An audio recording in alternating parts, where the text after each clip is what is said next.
Hello, Pirate Dave here. It's another Friday, which is starting to mean it's another Phantom Daily story. This time, Phantom Daily story number 3, War in the Jungle, a.k.a. The Diamond Hunters. This comes from April 12th, 1937, just about 5 months after the beginning of the previous story, The Sky Band. So this one is even shorter than The Sky Band, which was even shorter than The Singing Brotherhood.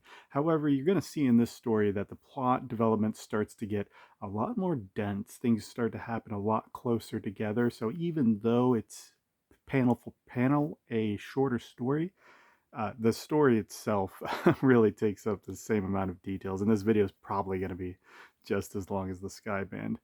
This printing, as you can see, what came from a group called Pacific Comics Club. The publisher was Jeffrey Lindenblatt, which I believe is a comics historian who is still active, running the comicstriphistory.com website.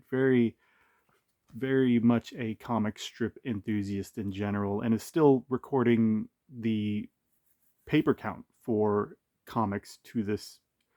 Not, I don't know if he's still doing it to this day. I saw some Google search results from about 2024, so I assume still active on that. About 8 stories were reprinted by PCC and JAL at the end of the 90s. They weren't all sequential. In fact, this is the first story that was reprinted by them. So Sing Brotherhood and Skyband were passed over. Then Little Toma, the number 4 story, was reprinted. And then I believe they skipped a couple and reprinted the number 7th one. I do have them all, and I will dive back into them as I continue to read through these, just because they're a very interesting variant of these, the way that these comic strips were collected. This is a complete collection, this particular one. Some of these reprintings from JAL and PCC did omit some panels because they are technically reprintings of a 1970s translation of these strips. Does that make sense? They were made in 1937.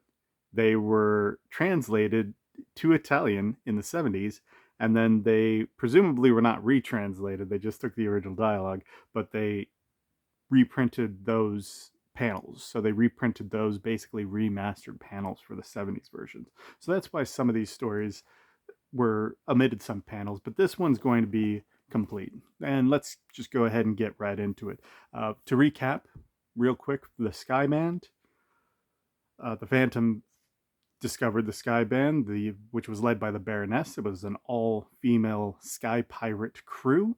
He was basically imprisoned by them for weeks and weeks until he finally thwarted them by passing along information to Horton Melville, who laid a trap for them, and then in his final encounter with the Baroness, she ends up killing herself after firing 2 shots into him and believing he really was immortal. Meanwhile, the whole time, Diana thinks that the Phantom was working with the Sky Band, but by the end, I think she realizes that he wasn't. However, she now thinks he's dead because she thinks he was still on the plane that crashed with Baroness on it. He didn't get an opportunity to explain it to her because he heard the war drums in the jungle.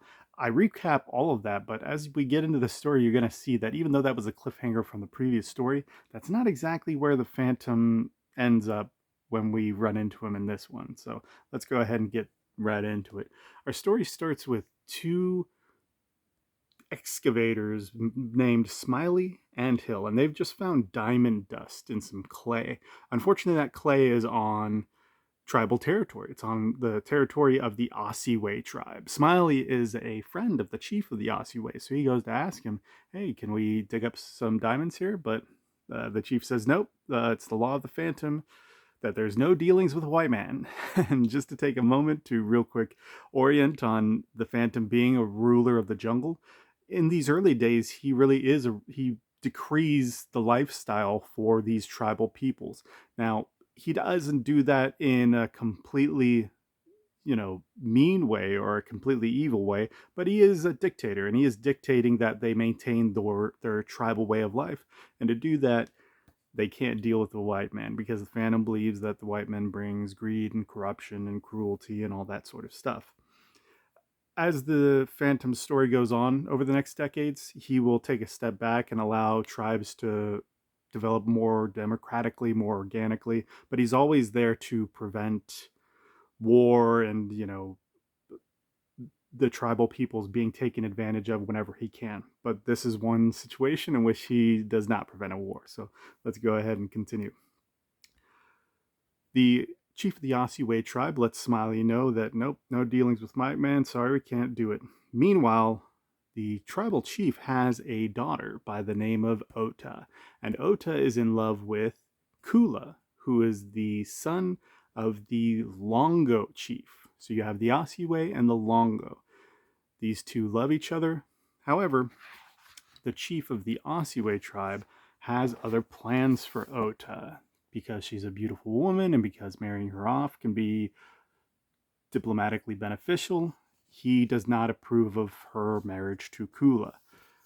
Smiley and Hill are aware of this romance, this forbidden romance, and so they plot to kidnap Ota and frame Kula and cause a war between the two tribes. And basically, in the confusion, they can hopefully create a deal to uncover the diamonds, because they're also going to convince the tribes that the Phantom is dead, and that's how the war is going to break out. And so, long story short, they do. They kidnap Ota and they tell the tribes that the Phantom is dead, and the tribal drummers get on the drums, I keep saying horn, and drum out that the Phantom is dead. And that's where we first run into the Phantom. He's just sort of strolling through the countryside. Again, when we recapped the Sky Band, he was hearing war drums and he had to rush off, and that's why he couldn't go after Diana and let her know that he was still alive. But here he's just kind of walking around and he hears, oh, the Phantom's dead. Oh, I guess we better look into that. Hey, devil. Meanwhile, Diana still thinks the Phantom is dead. Horton Melville is aware that he is alive because they have a brief conversation at the end of the previous story. And we get this really cool moment where Horton is considering not telling Diana that the Phantom's alive. And immediately you'll say like, oh, what a cad, what an evil guy. But he also immediately is like, nah, I can't do that.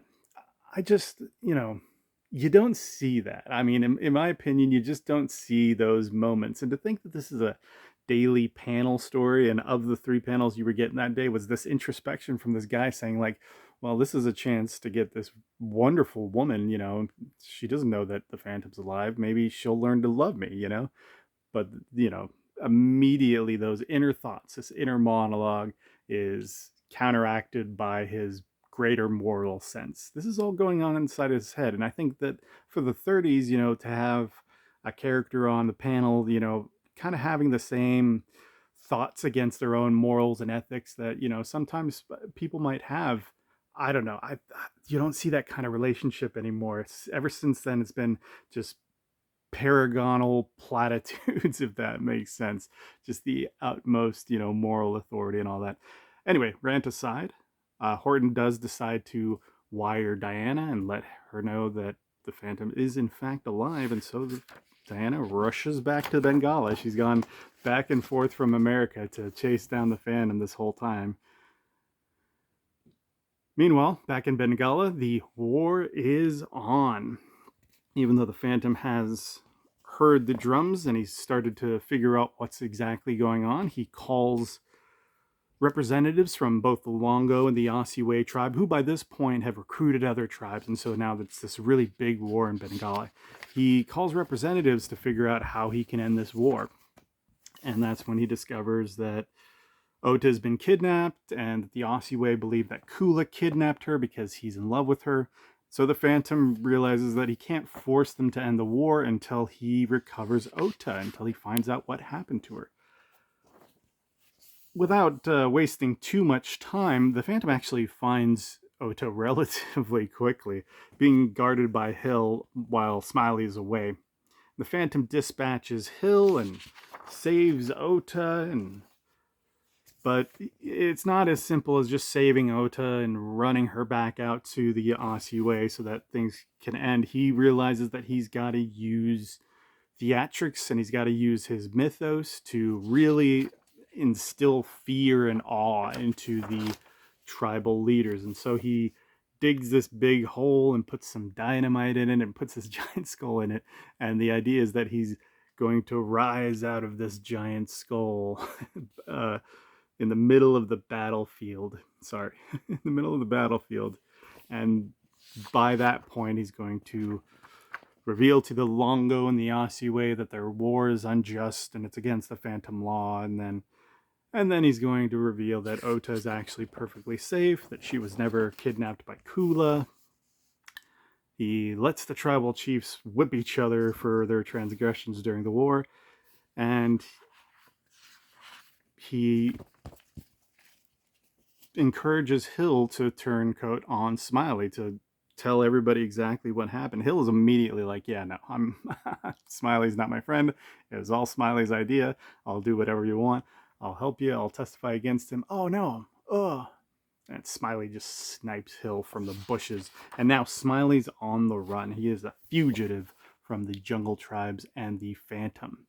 And so the Phantom puts out a bounty on Smiley. But meanwhile, there's still a matter of Ota and Kula.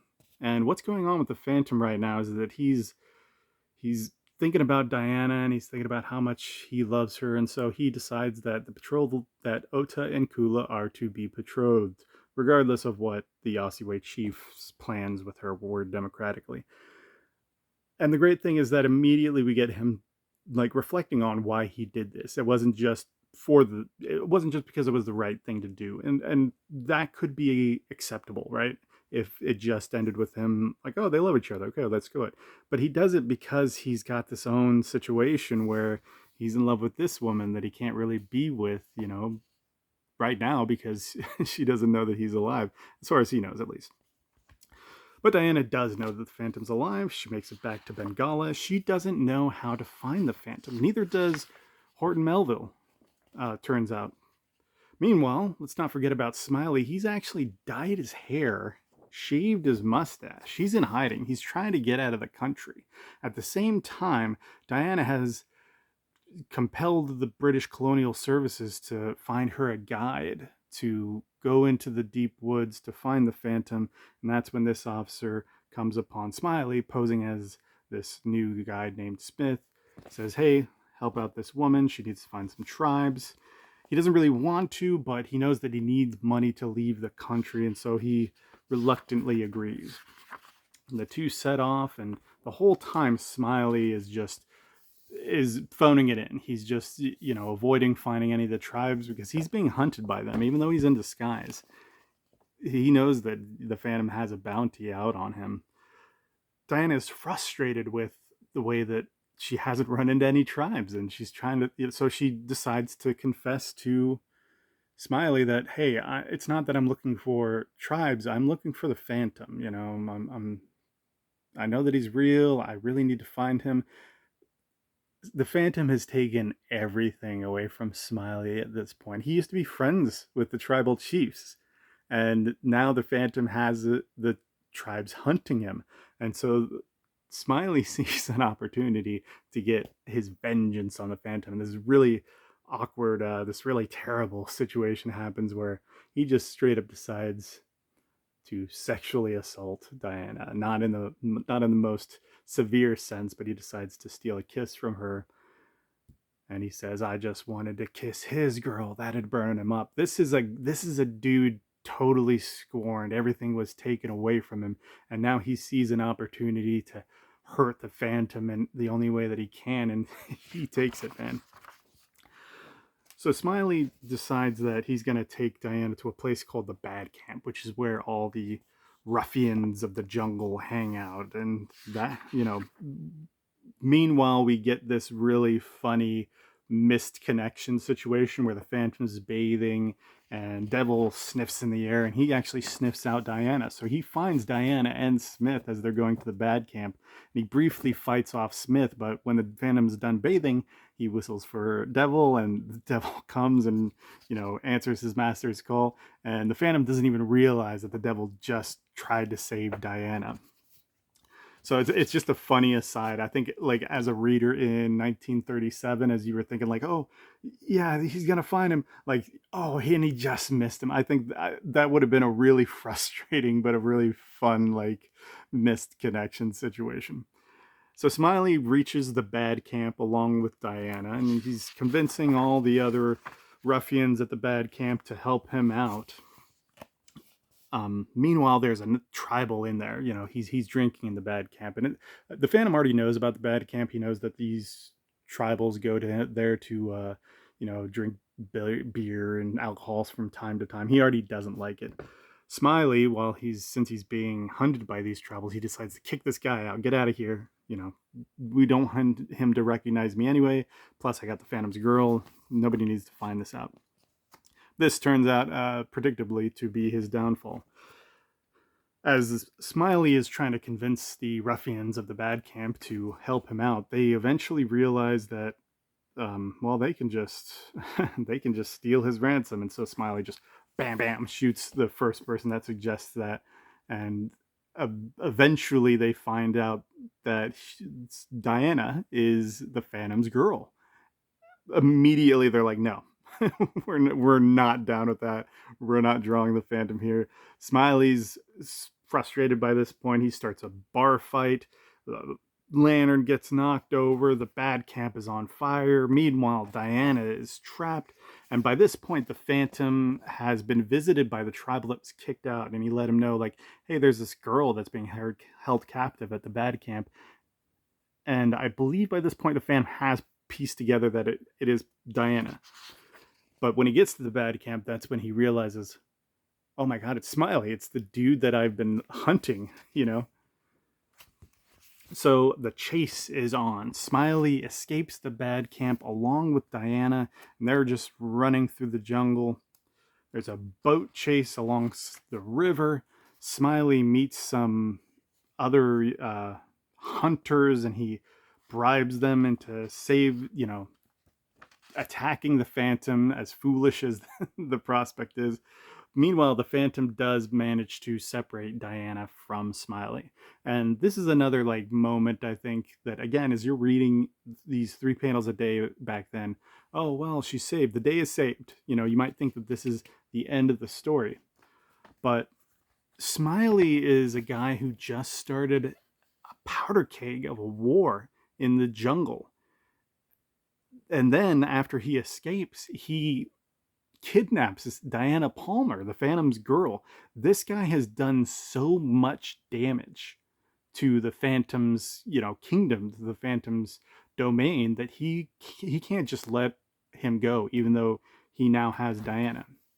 So the Phantom is off after Smiley, and this is actually where Smiley recruits some pirate-like guys to try to ambush the Phantom. And of course, maybe of no surprise, but they're unsuccessful. And it all comes down to this moment where Smiley is hound dogged up a tree, and he decides he's going to lie in wait for the Phantom. And it's going to be a killer be killed situation. And the Phantom hears a faint stir in the leaves, and in the same split second shoots. And there you go. And this is where we take a moment. The idea of the Phantom having a no-kill rule. And I know at some point he did have a no-kill rule, at least a general one that, he always tries not to, especially with his guns, right? Whenever we see him shoot his guns, basically from this point on, he's never actually shooting a person. He might be shooting a wild animal, but if he's shooting at a person, it's to shoot a weapon out of their hands. This is the only time that I'm aware that he actually shoots anyone, and it's his 3rd story. So the Phantom did not start his legacy with this no-kill rule. Eventually that would become the situation, just like, Batman, just like Superman. I gotta say I like this a little bit better. It really it really cements that, kill or be killed situation where there's really no choice.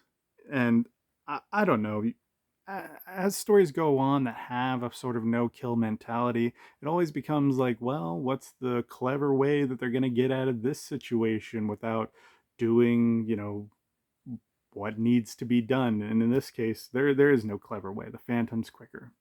The Phantom is quicker, and you can't do that all the time. That can't always be the result or the end, because eventually he just becomes a killer and it becomes boring and it becomes predictable, and it's not like you don't believe that the hero is going to make it out of it or anything, but as far as him always just being the quicker draw, it's just not a plausible story end. Meanwhile, Devil has escorted Diana back to the Phantom's domain, specifically the Bandar, and they treat her like royalty, like a queen, literally like a queen. The Phantom catches up with Diana, and they have a wonderful moment, and the Phantom is swept up in their romance, and he's like, "Oh yeah, we're gonna get married right away. We're gonna build a nice home." And she's like, "Wait, whoa, wait, here? I can't just live here." This is crazy, right? Because Diana just left New York, flew to Bengala during Skyband, left Bengala, flew back, left New York, flew to Bengala once she found out the Phantom. She's clearly in love with the Phantom, but this is the moment that she realizes, like, oh, but living in the jungle, that's the reality, right? That's the Phantom's legacy. He's the protector of Bengala, and that's where he lives, Skull Cave and all that. So you might think that, oh well, it's not like he can give up being the Phantom, but no, nope. He immediately is like, well, I guess the Phantom line can end like anything else. This is where conventional fans might be like, but the Phantom would never do this. This is part of Lee Falk's early development with the Phantom, and not really figuring out that this is something he could never give up, because there's been 20 generations of Phantoms by this point, and he's got a 400-year legacy. From my perspective, though, I don't know. I like to think in terms of the man underneath the mask, that he was a young boy. He was the son of the Phantom growing up. Part of his legacy is not just fighting greed, cruelty, and injustice. The other entire part of his legacy is finding love. Every Phantom has to find love. This whole relationship with Diana, this whole relationship with anybody, it's not an inconvenience the way that it is for other superheroes like Superman and Batman and Spider-Man, where it gets in the way of their mission. This is part of the Phantom's mission, is to find a partner that he can carry on the Phantom lineage with. So would the Phantom contemplate giving up the mantle for the woman that he loves? I think so, because I think it's such a big part of what he knew the Phantom was. And yeah, it's ironic. It's ironic that he would give up the Phantom legacy to marry a woman that he loved and to be with a woman that he loved, if that meant there would be no more Phantom legacy. But that's what I'm saying, right? His upbringing was not just this moralistic, ethical, fighting of a justice. It was romance and it was love. So I don't know. I like the idea that he would consider it. Diana's not cool with that, and they have a short disagreement. The Phantom's like, let's not worry about it right now. Let's just be together. Diana can't let it go. She has a conversation with Grant. She asks him, like, what would happen if there were no Phantom? And we saw what would happen, right? That's one of the things I love about this ending and this story so much. I think people sleep on it a lot. I think that the Sky Band and the Singh Brotherhood gets so much attention, but this is what ties it all together. We just saw what would happen without a Phantom. The the very fragile political situation that is tribal warfare was almost completely torn asunder by the idle greed of one simple man. Not some rich billionaire, not some highly trained military force or anything like that. Just one speculator digging in the dirt for diamond dust and being clever enough to figure out a plan that could have destroyed the entire jungle. Diana can't be the reason that Bengala doesn't have its protector. So she leaves the Phantom a Dear John letter. It's very sad. It's very unfortunate. The Phantom, to his credit, he does not take this lying down. He immediately, irrationally goes after Diana. And so much so that he's just running into the countryside to catch up with her, right? And he comes into this canyon. He just leaps. He leaps. He does. He doesn't make it. It's not funny. The circumstance is not funny. The imagery is undoubtedly funny. He leaps, he doesn't make it. This causes him to break his leg, so his chase after Diana is at this point over, and she's gonna get away from him in Bengala, and that's where we leave it. Is a broken-hearted Phantom talking about how reckless he was chasing after her, and this gives him like a moment of perspective, right? To get back onto the mission of what the Phantom is. And that's where our story ends. Starting next week, Little Toma. So, talking about the Singh Brotherhood, the Sky Band, and then War in the Jungle, a.k.a. Diamond Hunters, these three stories, and they're cornerstones, even though there's only three of them. They are cornerstones of, I think, what cemented the Phantom to be a decades-long icon in the genre of superheroes. I've already mentioned, how his look was adopted for pretty much every superhero from then until now, right?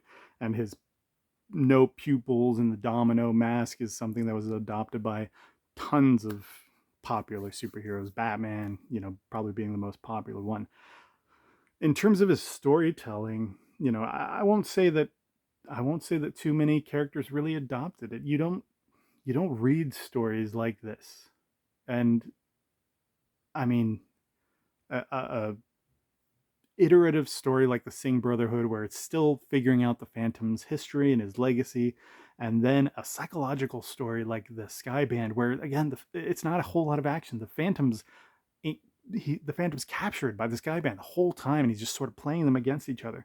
And then you have this story, which establishes him as being a protector of the jungle, and the responsibility and the domain that he lords over, and what that means.